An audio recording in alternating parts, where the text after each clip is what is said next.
ძალიან მარტივი მაგალითი როგორ შეიძლება გამოიყენოს მოსწავლემის მოდელი, რომ დაიხარჯოს, ივარჯიშოს, ხო? მე პირადად ვიყენებ და ძალიან ბევრი იყენებს ესეთი სოკრატული დიალოგის მეთოდი. ხო, რა არის ეს სოკრატული დიალოგის მეთოდი? როგორც სოკრატე ეკითხებოდა, ხო, იქ დადიოდა საბერძნეთის ქუჩებში და რატო გჯერა ეს აბა, საიდან მიხვედი მაგ დასკვნამდე და ყველა პასუხზე კიდე გეკითხებოდა, ხო?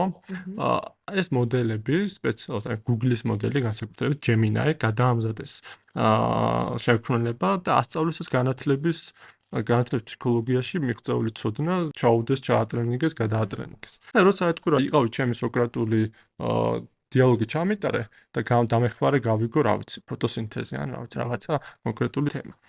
ეს მოდელი გადადის სრულიად სხვა რეჟიმში. გეკითხება ჯერ, აბა რა იცი? ეს მითხარი. ოკეი, მე შეგეკითხება, კაი, ეგ საიდან იცი?